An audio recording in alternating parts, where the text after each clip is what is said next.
I'm Kevin O'Hara for Alcohol Mastery, and today I'm going to be asking the question, is alcohol evil? This one just reminds me of that old argument about guns being evil or kitchen knives being evil. You know, it's the person who is wielding the gun that is evil. You know, a gun can't do anything when it's sat down on a table in a holster or whatever. It can't shoot itself. A knife can't stick itself into somebody. It's the person who is who's holding on to it, and it's their intentions, and they have the intentions to stab somebody or kill somebody or whatever. And it's the same with alcohol. Alcohol can't do anything in the bottle. It's absolutely got no physical capabilities of moving on its own, of breathing on its own, of thinking on its own, of having its own emotions, of making you, forcing you to do absolutely anything that you don't want to do. When you drink, it's completely up to yourself. It's completely in your hands. The alcohol cannot get into your body if you do not lift up the glass and tip it down your throat. You know, it takes your active participation. You know, I hate this when people start saying, well, you know, it's alcohol is an evil in our society. Alcohol is just a chemical.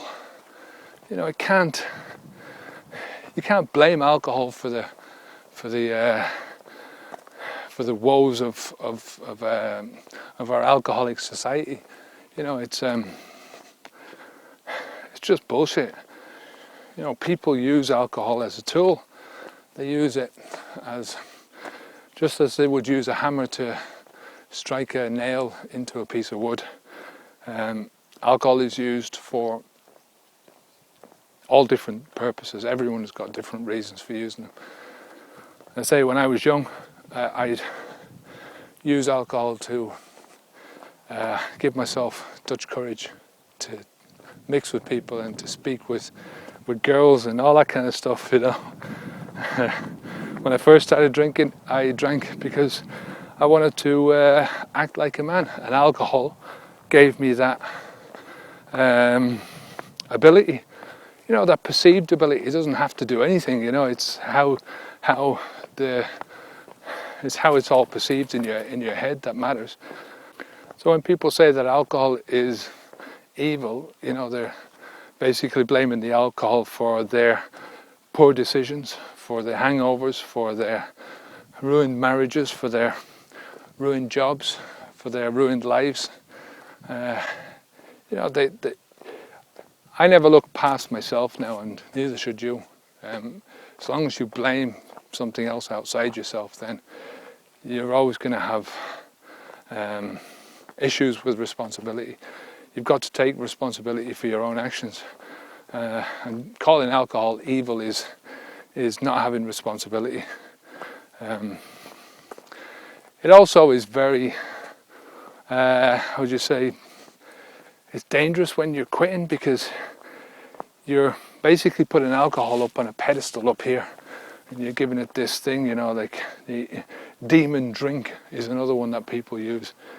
And it's like, what the hell, you know, it's giving alcohol so much power over you.